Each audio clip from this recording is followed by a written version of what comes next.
बचपन में हम सभी ने कभी ना कभी साइंटिस्ट बनने का सपना तो जरूर देखा होगा। भले ही हमें मोबाइल फोन या कंप्यूटर के इन्वेंटर्स का नाम ना पता हो, लेकिन आइंस्टाइन और न्यूटन का नाम जरूर पता है, जबकि इन्होंने कोई पॉपुलर या रोजाना यूज होने वाली चीज को भी इन्वेंट नहीं किया है। एस्ट्रोनॉमी और थ्योरेटिकल फिजिक्स जैसे सब्जेक्ट में बस डीप रिसर्च करी है इन्होंने। अगर हम आपसे पूछे कि भारत के टॉप साइंटिस्ट का नाम बताइए, तो आप रामानुजम, होमी भापा या सीवी रामन या साराभाई या एपीजे अब्दुल कलाम जैसे शख्स का ही नाम लोगे। लेकिन सारे पॉप फिगर्स ने साइंस और मैथमेटिक्स जैसे सब्जेक्ट में डीप रिसर्च करी है। इसकी वजह से इनका नाम दुनिया भर में जाना जाता है। लेकिन आज भारत में हाल ये है कि पीएचडी तो छोड़ो, लोग डीप रिसर्च करने में भी इंटरेस्टेड नहीं है। इंडिया में इतना कम सपोर्ट क्यों मिलता है? रोड मैप छोड़कर लोग बीच में चले जाते हैं, ऐसा क्यों है? और डीप रिसर्च एंड डेवलपमेंट पर 20,000 करोड़ का डेवलप बजट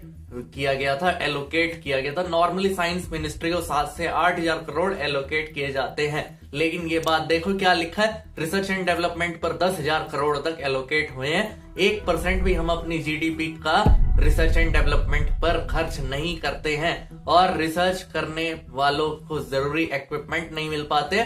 सारे बच्चे तो अपनी पॉकेट से ही पैसा खर्च करके इक्विपमेंट का इंतजाम करते हैं। स्टाइपेंड बहुत महीनों तक अटका ही रह जाता है और सारे लोगों को प्योन की जॉब अप्लाई करना पड़ता है। पीएचडी करने के बाद भी जॉब की गारंटी नहीं मिलती है, और अगर मिल भी जाए तो पर्टिकुलर फील्ड में नहीं मिलती है। यही रीजन है कि भारत एक ग्लोबली कार, स्मार्टफोन या अप्लायंस मेकर की कंपनी नहीं है। हमें आज भी कोरियन या जापानीज या चाइनीज या यूएस जैसे देशों से, यूरोप से सामान को इंपोर्ट कराना पड़ता है। प्राइवेट सेक्टर इसके लिए जिम्मेदार है।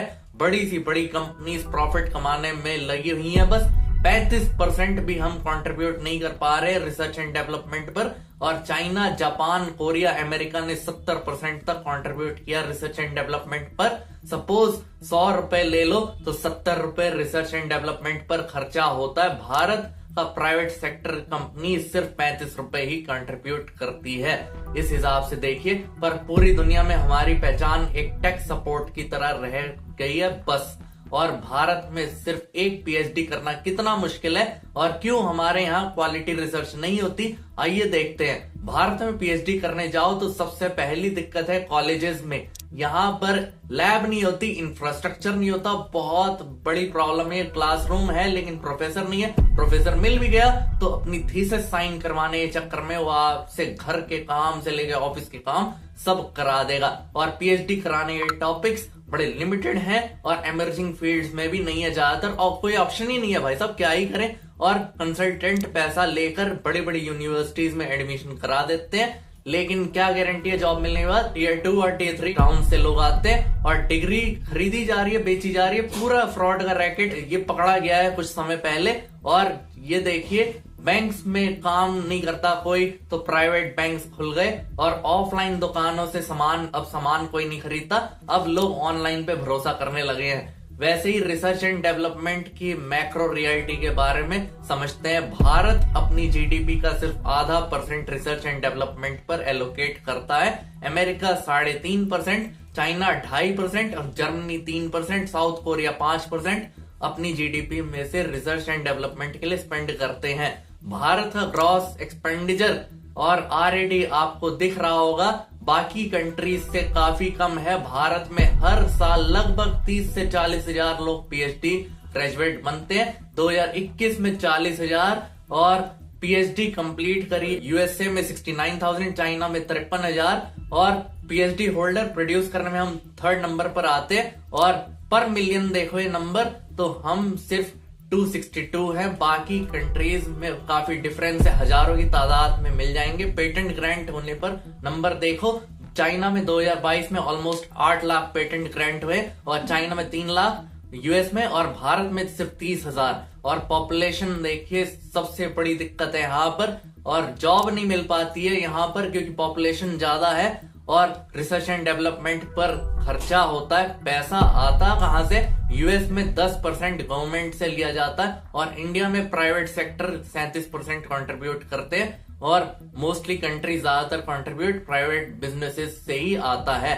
और एजुकेशन इंस्टीट्यूट यूके में 22% तक कंट्रीब्यूट करते हैं, भारत में सिर्फ 7%, इससे भी 50% कंट्रीब्यूटेड पैसा डीआरडीओ, और इसके चलते 1/3 पैसा हेल्थ और डिफेंस सेक्टर में चला जाता है। फाइनेंस की बात हो गई तो अब इंफ्रास्ट्रक्चर की बात करते हैं। 1043 यूनिवर्सिटीज हैं, 42,000 कॉलेजेस हैं और 11,800 स्टैंड अलोन इंस्टीट्यूट हैं और 2.7% कॉलेजेस पीएचडी ऑफर करते हैं, 35% कॉलेजेस पोस्ट ग्रेजुएट प्रोग्राम चला रहे हैं और सबसे ज्यादा PhD student state public universities में पढ़ रहे हैं और 23% इंस्टीट्यूट्स नेशनलिटी मतलब आईआईटी आईआईएम जैसे इंस्टीट्यूट में पढ़ रहे हैं और 14% डीम्ड टू बी यूनिवर्सिटीज और 13% सेंट्रल यूनिवर्सिटी से पीएचडी कर रहे हैं। आईआईटी में पीएचडी एप्लीकेशन लगातार 10 सालों से गिरती जा रही है और स्टूडेंट कोर इंजीनियरिंग में रिसर्च करना प्रेफर कर रहे हैं लोग। और पीएचडी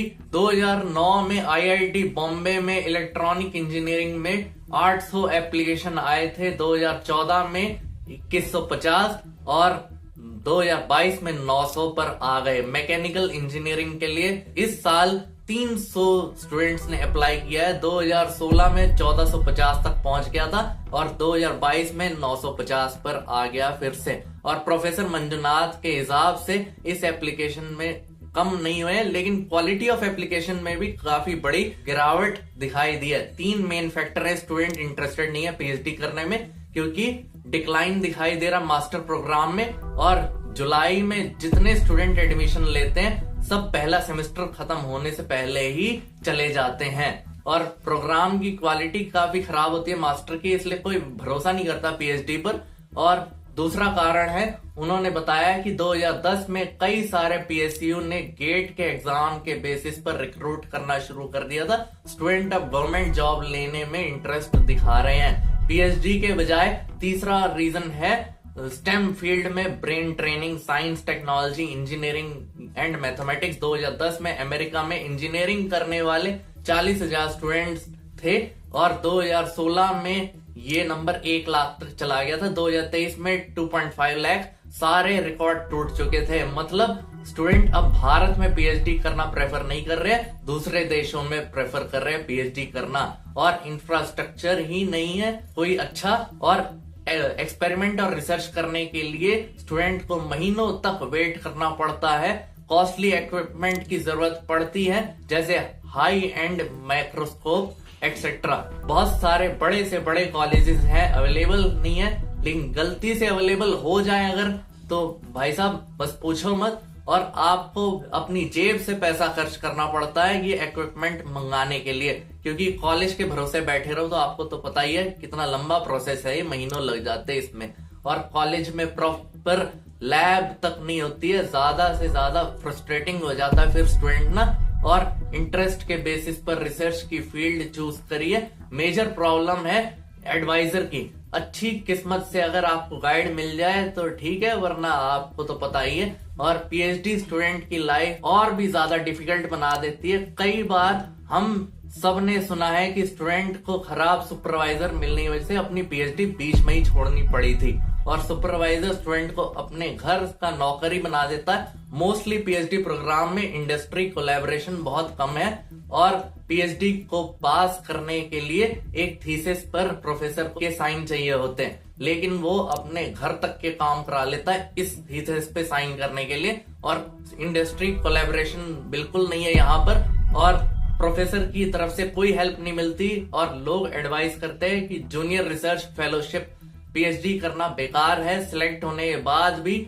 2 साल में पीएचडी स्टूडेंट को मंथली स्टाइपेंड मिलती है 37,000 की। परफॉर्मेंस अच्छी रही तो जूनियर से सीनियर बना दिया जाता है, 42,000 तक पहुंचा दिया जाता है। बहुत बार स्टाइपेंड अटका रह जाता है, बहुत महीनों तक मिलता ही नहीं, सारा बर्डन फाइनेंशियल का वो स्टूडेंट के जेब पर आ जाता है। फेलोशिप भी सारे स्टूडेंट को नहीं मिल पाती है। इसके कुछ क्राइटेरिया है जो फुलफिल होने चाहिए। नेट एग्जाम क्लियर होना चाहिए, मैंडेटरी है, और स्टूडेंट को सिलेक्ट किया जाता है, और कुछ चीजें देखी जाती है जैसे जॉब के साथ साथ मैनेज करना पड़ता है इन्हें, और सुपरवाइजर खराब हो तो इसमें भी पंगा डल जाता है। पीएचडी कंप्लीट होने में 5 से 7 साल लग जाते हैं, मतलब आपसे काफी सारे कमिटमेंट मांगती है ये। टाइम, स्टूडेंट लाइफ बड़ा ही क्रूशियल माना जाता है। ये एक स्टूडेंट 18 से 21 साल में ग्रेजुएट होता है, 21 से 23 में मास्टर करता है, पीएचडी जैसे प्रोग्राम में एनरोल करता है, तब उसकी एज 23 से 28 साल होती है। मतलब बहुत फाइनेंशियल बर्डन आ जाता है। इस टाइम पीरियड में घर वालों से पैसे मांगने में भी शर्म आती है, और फिर आपके साथ के दोस्तों को आप कमाते देखते हो, गाड़ी में घूमते देखते हो, बंगले में घूमते देखते हो, तो आप अपने आप को फोमो में पाए जाते हो और शादी का प्रेशर फिर आ जाता है। और स्पेशली लड़कियों की बात अगर करें तो, और कुछ लोग जो होते हैं वो सब मैनेज करना उनके लिए मुश्किल हो जाता है। जैसे पीएचडी एक बहुत बड़ा मेंटल चैलेंज बन जाता है। अब आप लोग सोचोगे कि अगर टाइम ही नहीं है तो पीएचडी करनी ही क्यों है। दो टाइप के लोग हैं मेनली, जो रिसर्च करना चाहते हैं और जो दूसरे एकेडमिया में जाना चाहते हैं, कॉलेज लेवल पे लाइक टीचिंग करना, जैसे प्रोफेसर या असिस्टेंट प्रोफेसर। और इसके लिए तो नेट एग्जाम क्लियर करना होता है और मास्टर की डिग्री चाहिए होती है। लेकिन पर अगर आप आगे प्रमोशन चाहते हैं तो पीएचडी जरूरी होती है। और काफी सारे टीचर पढ़ाने के साथ साथ पीएचडी करते हैं। ऐसा बहुत कम होता है कि भारत में जॉब्स बहुत कम है और कैंडिडेट बहुत ज्यादा है, और रिसर्च के लिए पीएचडी करते हैं और उनके लिए जॉब्स और भी कम हो जाती है। प्राइवेट सेक्टर में इंडिया में रिसर्च के लिए बहुत कम कंट्रीब्यूट किया जाता है as compared to other countries. STEM field देखिए, जो टैलेंट है वो मोस्टली यूके यूएस माइग्रेट कर जाता है, और कोई टैलेंट फिर यहाँ रह नहीं जाता, इनोवेट करेगा। प्राइवेट कंपनीज की रिस्क टेकिंग एबिलिटीज काफी कम हो जाती है। कंपनीज और इंटरनेशनल कंपनीज जो है वो डेवलपमेंट पर कितना कंट्रीब्यूशन करती है हर सेक्टर में, आप इंडियन कंपनीज को काफी पीछे देखोगे। इंडिया में लार्जेस्ट सॉफ्टवेयर इंडस्ट्री, इसके बाद 1% पर रिसर्च एंड डेवलपमेंट का खर्चा भी नहीं होता इसमें। और फार्मास्यूटिकल इंडस्ट्री ही एक ऐसी ठीक है जो ठीक ठाक इन्वेस्टमेंट करती है। जैसे कोविड के टाइम पर आपने देखा होगा कि हमने सबको वैक्सीन बांटी है, और आउट ऑफ द बॉक्स सोचने वाली लोग हैं वो इंडिया से माइग्रेट कर जाते हैं। और पीएचडी करना जो चाहता है वो बहुत ही विरले लोग हैं जो मैथमेटिक्स या फिजिक्स में पीएचडी करते हैं, लेकिन सीएसआईटी में बीटेक करना चाहते हैं, क्योंकि इसके बाद सॉफ्टवेयर इंजीनियर की जॉब लग जाती है। चैट जीपीटी, डीपसीक जैसे यहाँ पर जितने भी लोग एम्प्लॉय किए जाते हैं उन सब ने मैथमेटिक्स या फिजिक्स में पीएचडी कर रखी होती है। कुछ लोग अपनी जॉब खा रहे, और ये सीएसआईटी में बीटेक करके कोर्स में करेक्शन करने की बहुत जरूरत है, और काफी सारे इंप्रूवमेंट की अभी भी जरूरत है। आपका क्या कहना है हमें कमेंट करके जरूर बताएं। वीडियो पसंद आई वीडियो को लाइक कीजिए, शेयर कीजिए, सब्सक्राइब कीजिए। हम मिलते हैं अगले वीडियो में। जय हिंद, वंदे।